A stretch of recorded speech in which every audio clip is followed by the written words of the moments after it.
jihad itu tandanya orang itu beriman. Kalau kita melihat orang berbuat jahat, lalu kita mendoakan agar yang jahat ini dimusnahkan oleh Allah Subhanahu wa taala, tandanya bahwa kita sedang jahat. Tetapi kalau kita melihat orang jahat lalu kita menangis bersedih, mendoakan agar kita doakan orang itu mendapatkan hidayah daripada Allah taala, itu berarti sedang ada rahmah di dalam hati kita. Nah, yang 4 orang ini ternyata memang orang jahat, namun ketika dia melihat orang lain berbuat jahat, dia ikut menangis. Cuma belum diberikan kekuatan oleh Allah Subhanahu wa taala bagi dia untuk meninggalkan kejahatan. Ketika dia bertemu dengan orang-orang salah, dia sangat malu. Dia sangat malu, sangat hina. Dia takzim kepada orang-orang salah. Bukti daripada takzimnya, tidak berani mendekat. Malu sekali. Nah, inilah pandangan. Lalu dalam kaitannya dengan tauhid ini berkaitan dengan akhlak. Ada yang namanya wila dan ada namanya bara. Wila itu artinya kita senantiasa berteman dengan sesama mukmin, sama muslim, umat Muhammad SAW, saling menghormati, saling menghargai, saling mengayomi, saling tolong menolong, kemudian saling kasihani. Itu. Sementara barok itulah kita jauhkan diri daripada orang-orang kafir, orang-orang syirik, orang-orang fasik, orang-orang munafik. Kita bebaskan diri kita, bebaskan. Nah, lalu kebebasan dalam bentuk apa?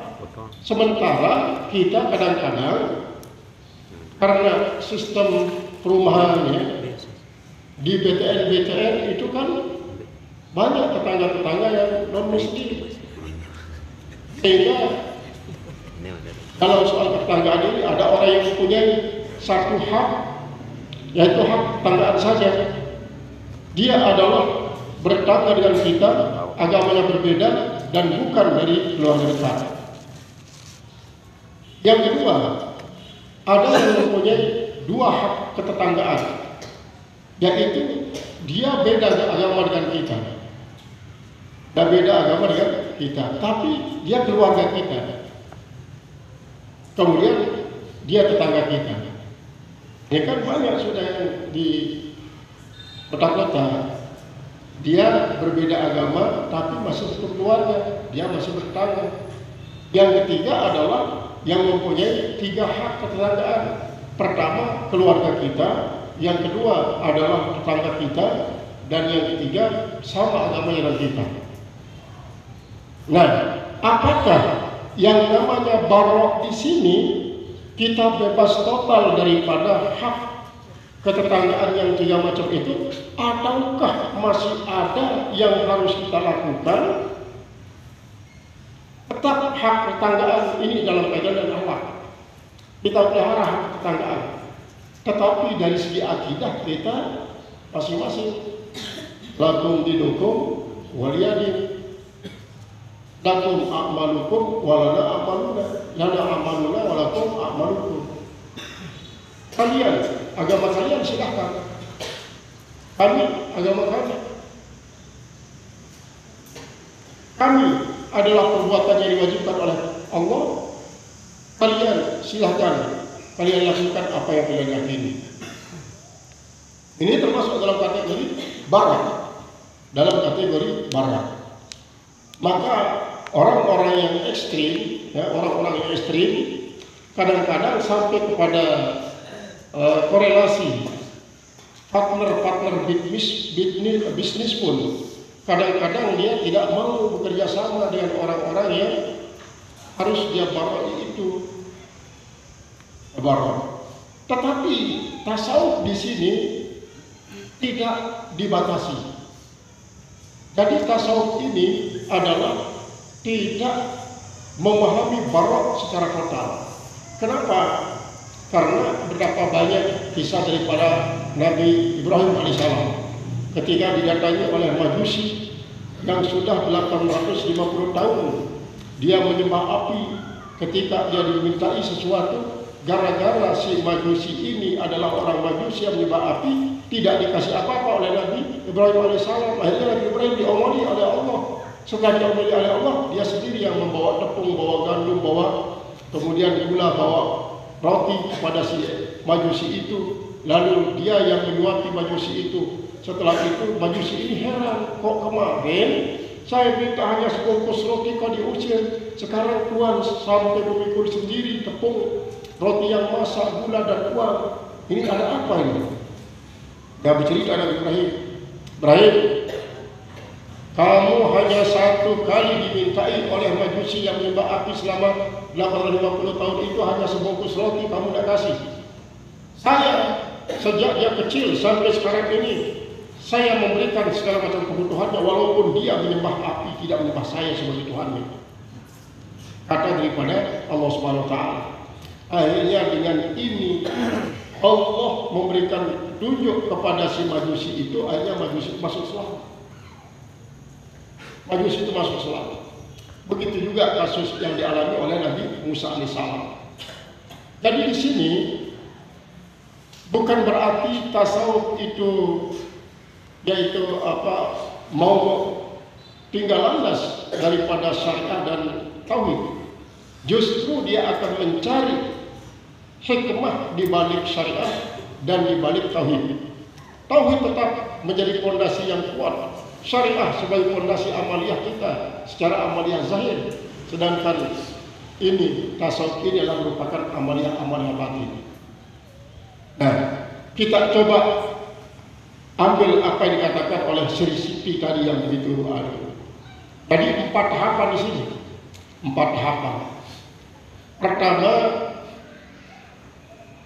Imam Sri Siti bercerita kepada Imam Junaid al-Baghdadi.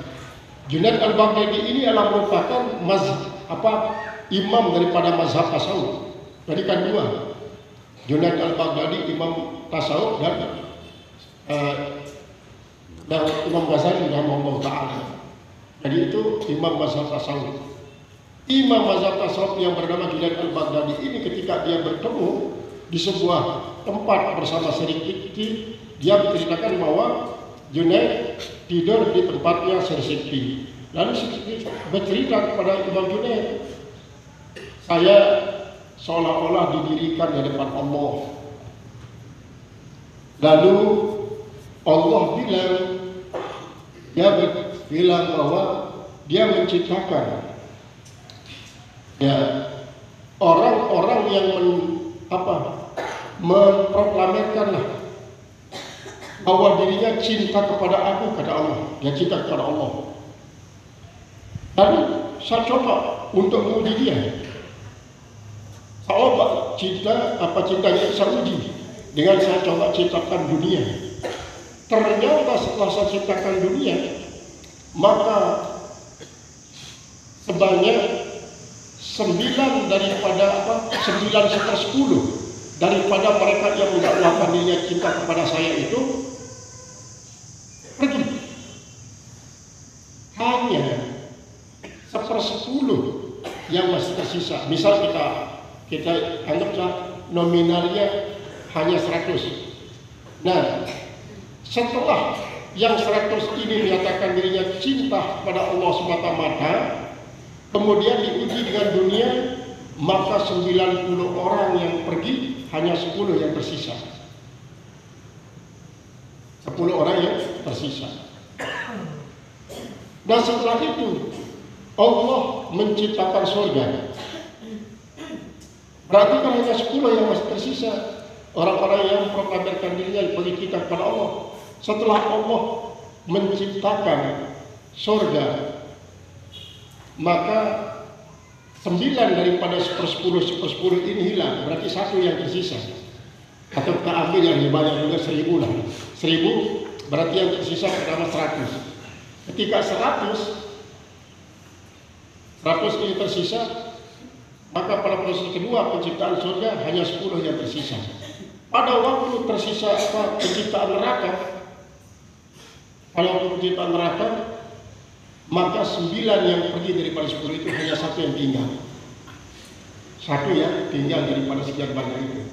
Atau kita ambil lebih banyak lagi supaya ini satu ini kan tidak bisa dibagi menjadi 10 lagi. Kita ambil 10.000 lah. Nah nanti yang tersisa yang terakhir setelah diciptakan surga hanya 10. Hanya 10 yang tersisa. Lalu ketika diciptakan bala bencana, maka dari 10 itu hanya satu yang tersisa. Lalu itulah yang diminta oleh Allah. Yo, ini bagaimana kami ini? Satu ini saya ciptakan dunia untuk menguji kamu. Kamu juga tinggal, tidak pergi kemana-mana, tak lari seperti kemana yang lain. Ketika saya ciptakan surga, kamu juga tersisa, tidak ada yang kamu tidak pergi bersama yang lain. Ketika saya ciptakan neraka, kamu juga tidak pergi kemana-mana.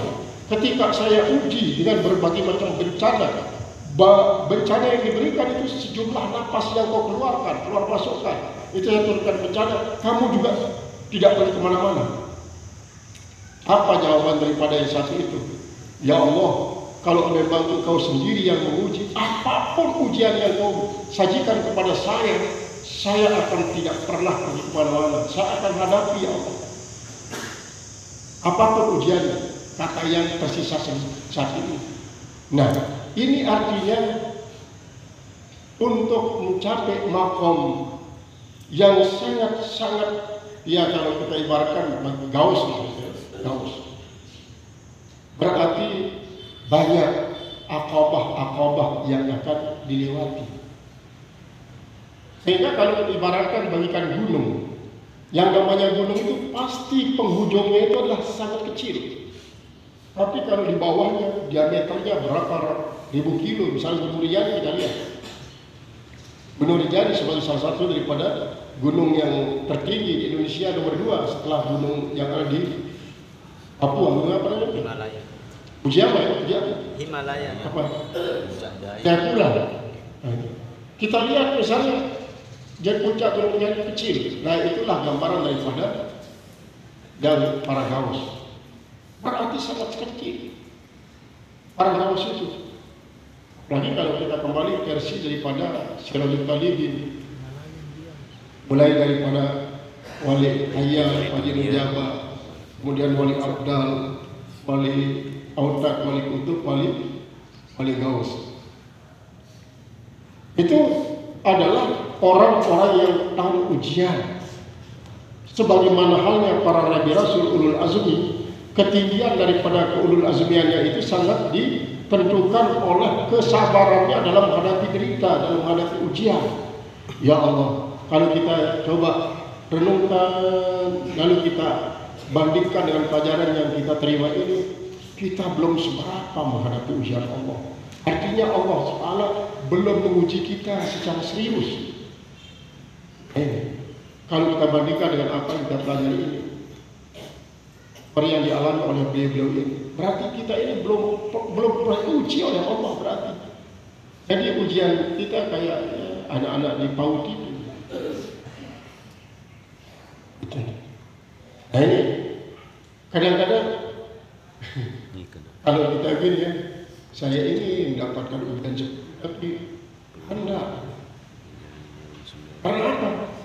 Karena begini. Kalau kita belum sabar dalam ujian seperti yang disajikan kepada beliau-beliau ini, berarti kan kita belum dicintai oleh Allah, belum dipandang secara serius oleh Allah. Kita masih dipandang dari ujung mata oleh Allah. Itu kalau kita coba bandingkan. Nah, disinilah salah satu daripada hikmah yang harus kita ambil pelajaran daripada kitab ini, yang berbicara tentang masalah ujian kesengsaraan terus.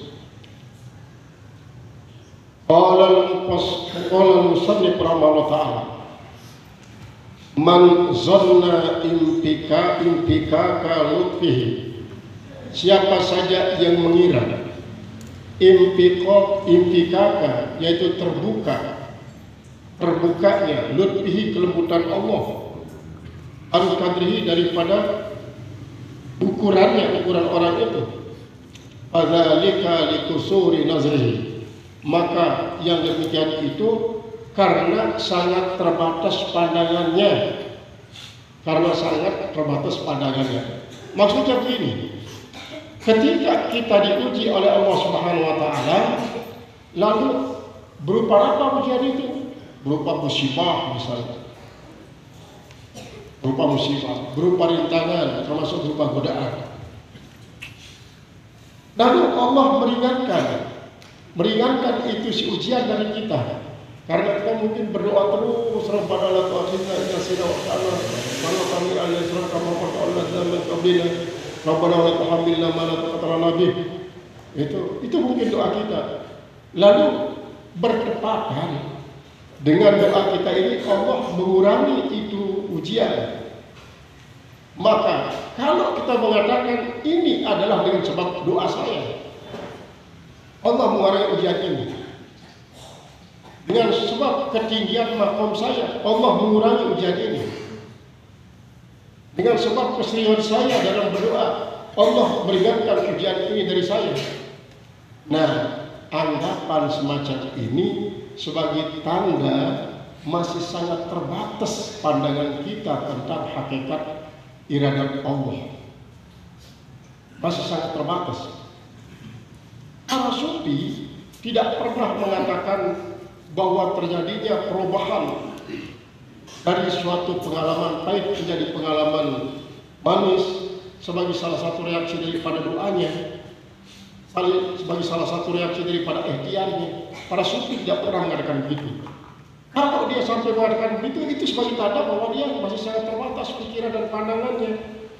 Kalau begitu, yang benar apa? Semua dirubah oleh Allah. Allah yang merencanakan, Allah yang menentukan, Allah yang merubahnya. Allah, semuanya adalah Allah. Wah, apakah ini tidak termasuk dia Jabariyah? Bukan Jabariyah. Jabariyah itu justru emosi yang menonjol. Seperti sampai terjadinya pembunuhan kepada Ali bin Abi Thalib itu dilakukan oleh Jabariyah. Bukan paham Jabariyah. Paham tasawuf ini bukanlah paham Jabariyah. Tapi adalah paham hauqalah. Paham istirja. Paham hauqalah itu apa? Paham la haula wala quwata illa billah.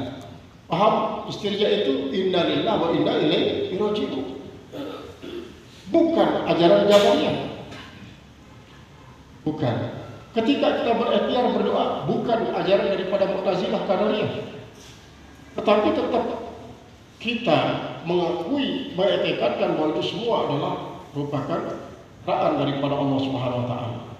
Sehingga dengan demikian kita tidak akan berputus asa ketika melalui suatu kegagalan, dan kita tidak akan terlalu kufur nikmah apabila kita mengalami kesuksesan, bertubi-tubi sukses. Kadang-kadang orang mengatakan lama-lama kayak Firaun mengatakan diri sebagai Tuhan. Ini adalah kadang-kadang karena dia tidak ingat kepada Allah Subhanahu wa taala. Nah, itu kata beliau, Qusurun nazri, terbatasnya pandangan, fi adami ru'yatil lutfi, pada tidak melihat akan kelembutan, fil qadari pada qadar, innama huwa min du'fil yaqin, hanya saja dia adalah pertanda lemahnya keyakinan, wa qillati husnuzon, dan sangat sedikit husnuzonnya, bil muqaddiril hakimi, yaitu terhadap orang yang menentukan, yang memberikan keputusan, itu Allah maksudnya. Walau kamula nadrul abdi, dan jika sempurna pandangan seorang hamba, wa qawiya basaruhu, dan menjadi kuat penglihatannya, la ra'a fi dzalika minal fawaidi, niscaya dia melihat pada yang tadi daripada faedah-faedah wal masalih, dan daripada maslahat-maslahat. Ma la yuhsa, apa yang tidak yuhsa, tidak bisa dihitung. Artinya kalau dia memang akidahnya kuat, kemudian basirahnya kuat, hatinya kuat, akwinnya kuat, maka dia akan dapat maslahat daripada suatu peristiwa saja, dia akan mendapatkan maslahat yang tidak bisa dihitung.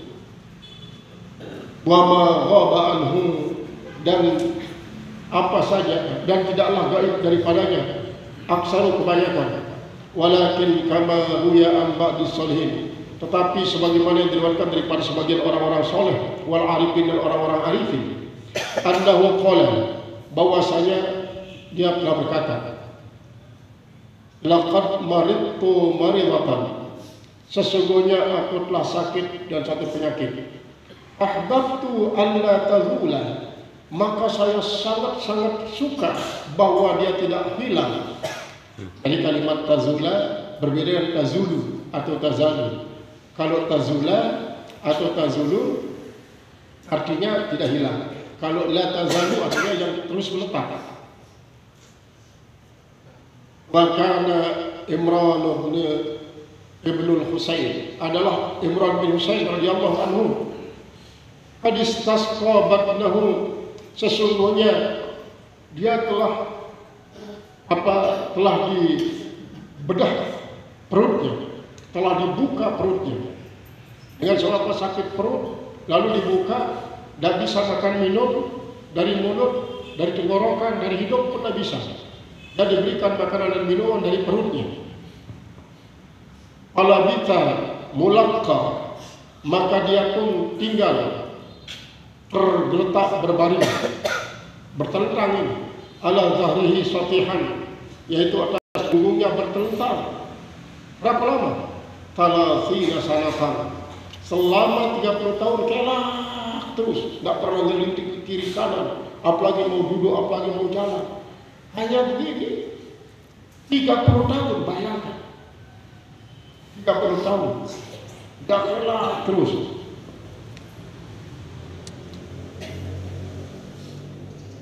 La yaqumu wa la yaqudu, tidak pernah bangun dan tak pernah duduk. Qad nuqiba lahu ala saririn min jarid, sesungguhnya telah dibolongkan baginya atas ranjang yang terbuat daripada pelepah kurma. Ranjang yang dibikinkan dari pelepah kurma, istilah kita peratang lah, yang dibuat dari bambu. Peratang kadang-kadang dibuat daripada pohon pinang. Itu. Kalau dia ini dibikinkan peratang dari pelepah kurma. Makanya tahu, dan adalah di bawahnya nakbun ligoitihi, ada lubang untuk beraknya, wabaulihi, dan ada lubang untuk kencingnya. Ada khala alaihi mitraf, lalu masuklah kepada beliau, kepada Imran bin Husain, seorang waliullah juga yang bernama Mitraf, aulahu atau saudaranya Al-Alaq ibnu Syajir ibnu Suhail ibnu Suhail. Faja'ala yabki, maka mulailah dia menangis. Nangis Mitraf, nangis. Lamma ra'a min halihi, manakala dia melihat keadaan daripada Imran bin Husain, dia menangis, nangis. Faqala lahu, maka berkata Imran bin Husain bagi Mitraf, lima tabki, kenapa kau menangis? Kenapa Tuhan menangis? Qala li anni araka, dia berkata karena bahwasanya aku melihat engkau ala hadhil halah, atas keadaan ini al-azimah yang besar. Qala, maka Imran berkata, ya tapi tidak usah menangis, tidak usah. Fa inni uhibbu, maka sesungguhnya aku ini sangat cinta, sangat suka. Ma ahabbahu Allah, apa yang dicintai oleh Allah. Saya mencintai apa yang dicintai oleh Allah Ta'ala. Ilahiyah buat saya. Jadi Allah senang memberikan saya penyakit ini. Saya sekarang akan menyenangkan Allah. Saya akan menyenangkan Allah. Kemudian dia berkata, wahabdithuka bisyai'in, saya bercerita kepada engkau tentang suatu la'allahu ta'ala yang fa'uka, mudah-mudahan Allah memberikan manfaat kepada engkau, kata si Imran bin Husain yang tergeletak 30 tahun tak pernah bergerak itu.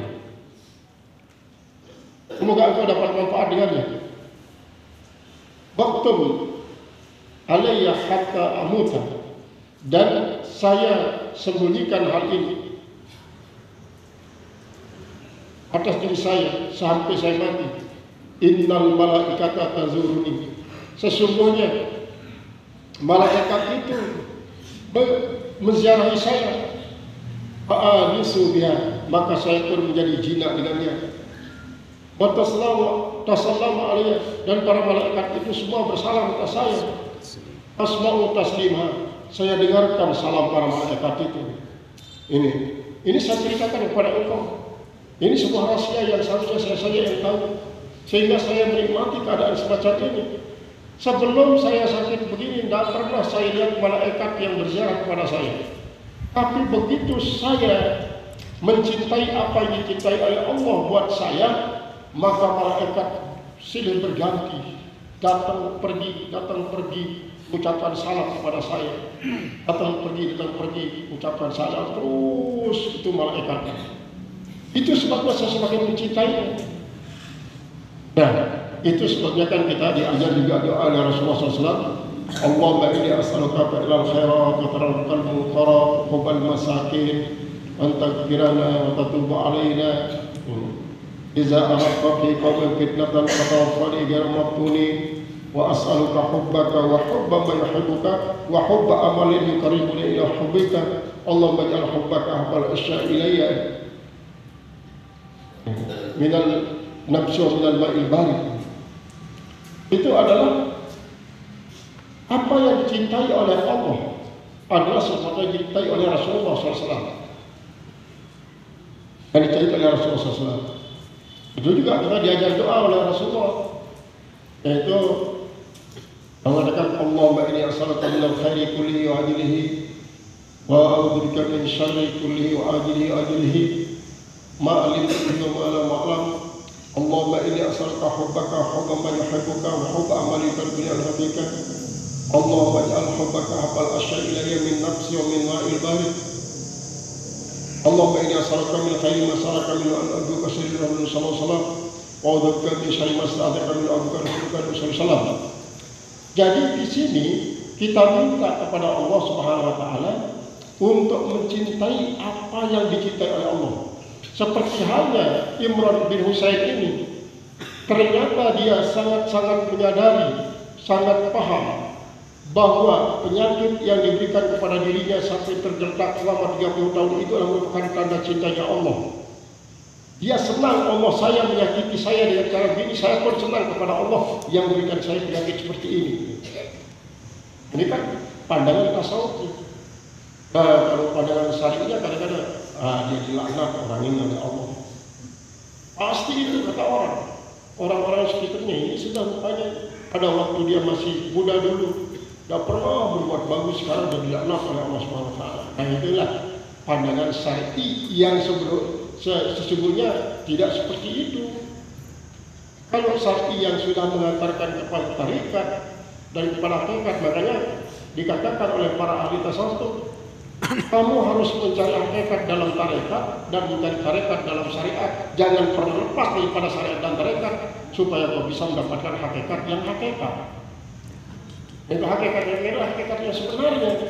Kalau kamu mendapatkan hakikat tanpa tarekat, tanpa syariat, bukan hakikat yang hakikat. Bukan hakikat yang benar maksudnya. Jadi itu sebabnya di dalam Hasyiah ini disajikan banyak sekali kisah-kisah yang sudah dialami oleh orang-orang yang terpilih. Waqala ba'duhum, dan berkata sebagian mereka, dakhalna ala Suwaid bin Subah, kami coba masuk atas Suwaid bin Subah, na'uduhu, kami menjenguk dia, fara'ayna thawban mulaqqa, maka kami melihat akan sebuah pakaian yang dicempakkan. Ama zananna, maka kami tidak mengira anna tahtahu syai'an, bahwa di bawahnya ada sesuatu, hatta kushifa, sehingga dia terbuka. Faqalat lahu imra'atuh, maka berkatalah baginya istrinya, ahli fida'uka ma nut'imuka, wahai keluargaku lah yang jadi tumbas engkau, saya tidak akan pernah memberikan kau makan, kata istrinya. Wa ma nuskika, dan tiadalah kami berikan kau minum. Qalatid daja'atu wa dabaratil haraqiqu. Qalatid daja'atu, setelah sangat panjang pembaringan ini, sangat panjang. pada baratul kharaqiq, dan sudah pada membelakangi oleh apa atau harakik ini jamak daripada hirqah. Hirqah itu adalah harakik ini kafan itu adalah sobekan-sobekan kain, kerangi-kerangi ini. Wasbahtu nadwan, dan wasbahat nadwan, dan sudah menjadi suatu kebiasaan ma'ut'imu ta'aman wala asiru saraban. Saya tidak pernah makan makanan dan saya juga tidak pernah meneguk minuman. Mundu kada, sejak aku seperti ini. Pada kara ayyaman, maka dia menyebut beberapa hari. Thumma qala ma yasruni, kemudian dia mengatakan tiada yang bisa membuat saya jadi gembira. Anni naqastu min hada, sehingga aku mengurangi daripada ini. Kalamatu zakrin, yaitu adalah kurang memotong kuku, sangat berkurang memotong kuku. Haula'i syahadu fi balaya, mereka itu menyaksikan pada bala-balanya atau Yahud pada bencana bala-bala itu. Itulah pemberian Allah. Ada bala-bala itu sebenarnya pemberian Allah. Ini kan sudah kita baca dulu al-bastu wal man'u. Il basti man'u wa fil man'i bastu. Artinya dalam pemberian itu adalah ada tegahannya, dan di dalam tegahan itu ada pemberiannya. Wa man ittaqada anna bastahu bastul wa anna man'ahu man'un. Siapa saja mengetekatkan bahwa pemberian itu semata-mata pemberian, tidak ada di situ pencegahan. Dan siapa saja yang memandang bahwa pencegahan itu hanya semata-mata pencegahan, dia tidak memandang bahwa pencegahan itu adalah suatu pemberian. Fakat kasura nadru, berarti orang itu telah sangat pendek pandangannya. Tapi sebaliknya, idza nazara al-basta mat'an wa idza nazara al-man'a basta fa nazruhu tawilun wa wasi'un. Kalau dia sudah bisa memandang pemberian itu adalah sebagai cegahan dan cegahan itu sebagai pemberian, berarti pandangannya sudah luas. Jadi sudah luas pandangannya. Qala musannif rahimahullah ta'ala wa fi minanihi, dan pada ujiannya itu sebenarnya pemberiannya. Pada ujiannya itu sebenarnya nikmatnya.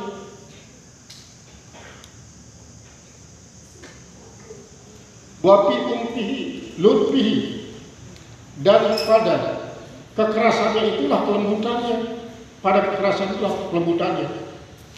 A'aujabalahum dzalika, maka diwajibkan bagi mereka ini kali itu minar riba, daripada riba, bima hum fihi, dengan apa yang ada mereka itu padanya. Wattana umi bihi, dan menikmati, bernikmat-nikmat dengannya.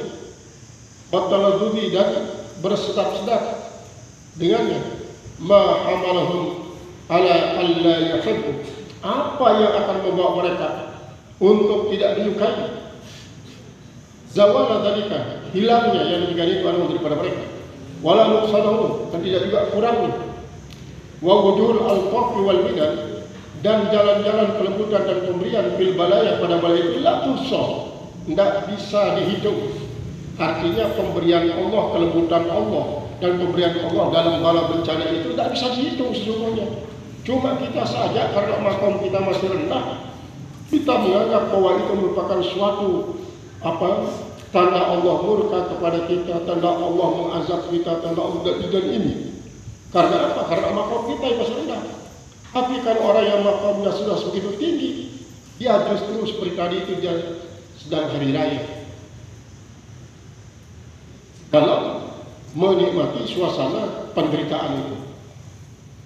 Walakinna nadhkuru minha huna, dan tapi kita menyebut dari di antaranya di sini ma yazdadul muridu bihi quwatan, yaitu apa yang membuat para murid itu dengannya bertambah kuat. Husnul zanni bi rabbi, dan baik persangkaan dengan Tuhannya azza wa jalla. Wa yahmilu dzalika, dan yang membawa akan dia oleh demikian itu alal qiyami bi wajibiha, untuk melaksanakan kewajibannya. Panaqul ma kita katakan al balaya allati yabtalillahu biha ibadah, bala yang menguji oleh Allah dengannya akan hambanya. Munaqadatun li iradatihim, yaitu berlawanan, paradok dia dengan keinginan mereka. Dia berlawanan dengan mereka. Keinginan mereka adalah bahagia, senang terus setiap hari, tapi Allah menginginkan kepadanya sesuatu yang membuat dia menjadi dekat kepada Allah dengan diberikan bala. Ini kan kontrasnya. Allah membuktikan tanda cintanya kepada hambanya itu dengan penyakit, bencana dan segala macam, sementara si hamba itu menginginkan agar Allah membuktikan cintanya dengan dalam bentuk kesenangan, kemewahan dan kemegahan. Memunggastun dan lisahwatihim, yaitu dan munggastun itu sial, susah. Kemudian dia juga menjadi celaka. Lisahwatihim, mencelakai keinginan mereka. Wa kullu ma az'ajan nafsa, dan semua az'ajan nafsa yang telah mengejutkan akan nafsu jiwa. Kemudian wa nafsaha, dan yang menyusahkannya. Wa alama, dan menyakiti dia, bahwa mahmudul akibati, sesungguhnya dia akan sangat terpuji akibatnya. Bingkab di annadalika, daripada bahwa yang sebelum yang demikian itu radun lahu ilallahi, dia kembalikan ke semua itu kepada Allah. Artinya dia ingat Allah, dia ingat Allah. Wa mulazamatul babi, dan senantiasa berada di pintunya, pintu Allah. Artinya bisidqil laja, dengan sebenar-benar masuk. Dan dengan itu dia terus ingat kepada Allah, zikir kepada Allah. Dia terus karena ingatnya dia bersabar, dia redha, dia ikhlas, dia tawakal. Wal ittiqari, dan selalu berhajat, fakir kepada Allah. Wa hadza huwa a'zamu fawaidil balaya, dan inilah dia paling besar daripada faedah-faedah balaya itu. Paling besar faedah-faedah bala adalah apabila dia semakin tawaduk pada Allah, semakin ingat kepada Allah, pokoknya bermacam-macam berupa faedah yang positif. Wa yajidu dzalika min nafsi, dan dia menjumpai yang daripada dirinya sendiri. Kullama nuzilat bihi baliyah, kullama nazalat bihi baliyatun, setiap kali turun dengannya ujian, atau asabathu raziyatun, atau menimpa akan dia oleh kecelakaan dan kesusahan, wa fiha aidan du'fun nafsi, dan padanya juga dengan ada dalam ini, di dalam penyakit itu akan terdapat lemahnya nafsu, nafsu makan, nafsu tidur, seperti yang diterangkan sebelumnya kan. Ini kalau orang itu sakit, maka 4 malaikat itu melaksanakan tugasnya. Kalau datang penyakit, pertama malaikat yang mengatur selera makan. Gitu kita sakit, pokoknya tidak ada sama sekali selera kita makan. Apa yang dianggap enak pada waktu sehat, kadang-kadang bagikan racun setelah kita sakit. Air pun yang begitu lembut, kita rasakan bagikan duri masuk dalam tenggorokan kita. Yang manis, yang harum, kita katakan pahit dan busuk. Inilah kenapa malaikat pengatur selera itu sudah melaksanakan tugasnya. Yang kedua adalah malaikat yang mengatur kekuatan. Begitu kita sakit, tenaga sudah tidak ada lagi. Tak ada tenaga. Bagaimanapun seorang pendekar kuat pilih tanding dapat merubuhkan puluhan lawan satu kali pukulan, tapi begitu sakit, di mana tenaga kamu yang selama ini? Yang ketiga adalah malaikat yang mengatur raut wajah. Malaikat yang mengatur raut wajah. Begitu sakit sudah pucat, wajah kita yang berseri-seri, merah merana.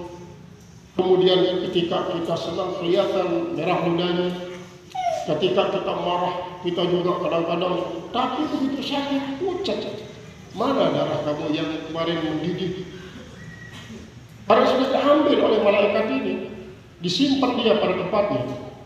Nah, yang keempat adalah malaikat pengatur dosa. Begitu kita sakit, sabar, langsung dicabut dosa kita oleh Allah, oleh malaikat ini. Nanti kalau Allah menakdirkan kita sembuh daripada penyakit, malaikat-malaikat ini pun akan mengembalikan dia.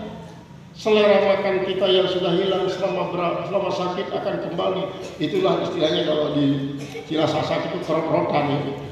Awas, kerot-rotan kembalikan laut. Akhirnya nggak bisa kita tahan makan. Begitu apa? Kita kerot-rotan itu semua yang tidak pernah kita makan pada waktu sakit itu makan. Kalau tidak, karena apa? Itu yang kembalikan kata siapa? Ke orang batinnya. Sesungguhnya apa? Gizi yang kita masukkan di saat tubuh masih lemah ini selalu sangat banyak, nggak mampu tubuh kita untuk menampung dia. Itulah yang seolah-olah dipaksakan. Pencernaan kita menjadi terganggu, kemudian bagian daripada anatomi tubuh kita menjadi lemas. Akhirnya betul kembalikan mati. Kalau sudah kembalikan tidak bisa ditolong. Kemudian malaikat yang membalikan tenaga. Kalau orang itu baru sehat daripada penyakitnya, tenaganya luar biasa. Karena apa? Selama dia sakit, tenaga itu hilang. Itu dikembalikan dalam keadaan sehat, tenaganya lambat laun menjadi pulih. Begitu juga raut wajah. Begitu kita mulai sembuh daripada penyakit, sedikit demi sedikit wajah ini kembali menjadi jernih, menjadi ceria. Tinggal satu sekarang, malaikat yang mencabut dosa. Ya Allah, ketika teman saya itu sudah kembali melaksanakan tugasnya dan dikembalikan apa yang sudah dicabut kepada hamba Engkau ini, itu gimana saya ya Allah? Malaikat yang bertugas untuk mencabut dosa ini gimana ya? Lemparkan saya dosa itu kepada laut. Lemparkan dia. Dia tidak berfungsi. Karena apa? Hamba ini adalah orang yang bersabar dan punya penyakit. Bahkan dia menangis dengan sebab dia disembuhkan. Dia mengatakan, kenapa ya Allah Kau cabut tanda cinta Engkau itu dari saya? Saya ini sudah sangat rela menerima penyakit yang Kau berikan karena saya sakit bahwa itu dari Engkau, tanda cinta Engkau. Kenapa Kau cabut sekarang? Itu yang dilakukan oleh Abu Darda. Abu Darda, kalau tidak sakit satu hari nangis. Nangis karena apa? Dia merasakan bahwa dirinya tidak dicintai kalau dia tidak sakit satu hari. Makanya tidak heran orang-orang tua kita, orang-orang saleh ini kadang-kadang disakitkan sampai bertahun-tahun oleh Allah Subhanahu Wa Taala. Makan minum enggak, bahkan menjadi ujian berat bagi keluarga untuk mengatur merawat dia, kemudian membersihkan kotorannya, sangat-sangat menjijikkan bagi keluarga yang masih sehat. Tetapi dia tetap saja inilah merupakan suatu tanda cinta Allah. Akhirnya kadang-kadang meninggal dunia di saat puncak cinta Allah itu melekat pada diri. Orang-orang kita seperti itu, para ulama-ulama kita yang sudah lanjut usia gitu. Nah, ini adalah karena dia dicintai oleh Allah Subhanahu Wa Taala dan tetap pada suatu prinsip. Kalau orang soleh itu sangat menderita di saat akhir hayatnya, itulah merupakan akhir daripada penderitaan dunia yang begitu selesai langsung berganti dengan kemewahan-kemewahan ukhrawi. Sebaliknya orang-orang jahat, dia meninggal dunia pada saat dia bersenang-senang sehingga kelihatan tak sedikit pun ada sakitnya. Dia mati mendadak di saat dia bersenang-senang. Maka itu merupakan akhir daripada kesenangan yang selanjutnya berganti dengan kesengsaraan dan kesedihan. Itu hikmah daripada perlakuan Allah demikian kepada setiap hambanya dengan cara yang sudah ditentukan. Qala al-musannif rahimahullah ta'ala min baliyatin aw asabat raziyatun, atau menimpa dia suatu kesusahan, kesempitan dan kecelakaan. Wa fiha aidan da'fun nafsi, dan padanya terdapat lemahnya keinginan, syahwat perut, syahwat mulut, syahwat faraj, sudah tidak ada lagi. Wazihabu kuwati, dan hilang kekuatannya, hudlani sifatnya, dan batal sifat-sifatnya. Biwujudi dzalika yaqul 'abdu, karena dengan adanya demikian itu jatuhlah seorang hamba dzunubi wal ma'asi, artinya dengan adanya nafsu yang tidak lemah ini jatuhnya seorang hamba pada dosa dan maksiat. Wa tata'akkadu minhu ar-raghbatu, dan semakin jadi kuatlah daripada kegairahan di dunia, yaitu kegemaran pada dunia. Ingat, kalau raghibah itu muta'addi dengan fi bermakna ahabba. Kalau raghibah muta'addi dengan an bermakna kariha. Dan di sini tata'akkadu minhu raghbatu fi dunia, kegairahannya pada dunia. Wal harsu ala itba'il hawa, dan loba atas mengikuti hawa nafsu. Waqad qila, dan sesungguhnya telah dikatakan, la yakhlul mu'minu min illatin aw ailatin, tidak pernah kosong sunyi seorang mukmin itu min illatin, daripada suatu penyakit, aw ailatin, atau daripada penyakit kecil, aw zullatin, daripada kinaan, aw faqatin, daripada kefakiran, aw qillatin, atau daripada kekurangan, Jadi orang mukmin yang sesungguhnya tidak akan pernah luput daripada ujian. Tidak pernah luput. Ahasiban nasu ayyatraku ayyakulu amanna wa hum la yuftanun. Kata Allah, apakah manusia itu mengira bahwa dia dibiarkan mengatakan dirinya beriman begitu saja, padahal mereka tidak diuji? Artinya apa? Kalau berani menjadi orang beriman, berarti dia berani untuk diuji. Ibaratnya bagikan anak sekolah, dia berani sekolah, berarti kan dia sudah siap untuk menanggung ujian berapapun beratnya. Ketika kita melakukan suatu apapun, jangan membayangkan kemewahannya saja, tapi bayangkan resiko. Bahkan para ahli ekonomi mengatakan kalau orang itu ingin berbisnis, maka dia harus membayangkan 25% keuntungan, tapi 75% resiko. Pada siap menghadapi hal itu di saat terjadinya, di saat dia berjuang. Oleh sebab itu, apapun yang kita lakukan, jangan bayangkan kemudahan-kemudahan saja, tapi bayangkan resiko-resiko yang akan dihadapi supaya dia siap. Bagaimana persiapan mentalnya? Maka itu sebabnya para nabi rasul, nabi kita terlalu sekali, setelah perintah membaca, setelah perintah untuk ayun datirkum panggil warabaka fakabir wasyabaka fatahil, kemana dia disuruh? Dia untuk wa minal laili fatahajjat bihi nafilatan. Dia suruh untuk tahajud. Supaya apa? Supaya dengan tahajud ini dia kuat mentalnya menerima berbagai macam ujian. Sehingga apapun ujian yang disajikan oleh Allah kepada dirinya, dia ingat ini dari Allah. Kalau memang dari Allah, apapun yang dilakukan oleh Allah akan ridho. Itu kata daripada para rasul ulul azmi. Maka itu pula lah kita yang dijadikan sebagai umat yang paling banyak ujiannya, artinya umat daripada yang paling banyak ujiannya, maka kita wajib yakin menjadi apa? Menjadi umat daripada nabi rasul yang paling banyak ujiannya, juga paling banyak ujiannya umat ini. Jangan mentang-mentang mengatakan dia beriman lalu tidak diuji oleh Allah Subhanahu wa taala. Maka maksud daripada ayat ini, Allah mengatakan apa? Jangan kalian mau jadi orang beriman kalau kalian tidak mau diuji.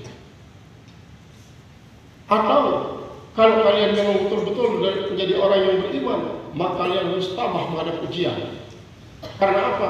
Karena Allah tidak akan membiarkan seorang pun hambanya mengatakan saya beriman tanpa diuji dulu keimanannya. Dengan ini, kalau ujian soalan berapa rukun iman? 6. Beres. Berapa syarat seorang menjadi kaum mukminin? Beres. Dia jawab. Ada syarat sah jadi orang beriman, ada yang membatalkan iman, ada yang makruh dalam beriman, ada. Ini adalah bukan itu jadi ujiannya, tetapi adalah ujiannya itu adalah dalam menghadapi musibah, dalam menghadapi rintangan, dalam menghadapi godaan. Qala al-musannif rahimahullah ta'ala, Kemudian wafil khabari, dari sini gitu. Wafil khabari anillahi ta'ala al-faqru sijni wal maradu qaidi ahbasu bidzalika man ahbabtu min ibadi. Ini hadis qudsi. Hadis qudsi wa fiha aidan tuhsanu lahu ta'atul qulubi wa a'maluha wa zarratun minha khair wa zarratun minha khairun min amsalil jibal. Berarti dikatakan dalam hadis qudsi ini sesuatu yang sangat-sangat dahsyat, supaya kita tetap ingat bahwa ternyata yang namanya bala bencana itu bukan menjadi azab bagi orang-orang beriman, tapi adalah sebagai tanda cintanya.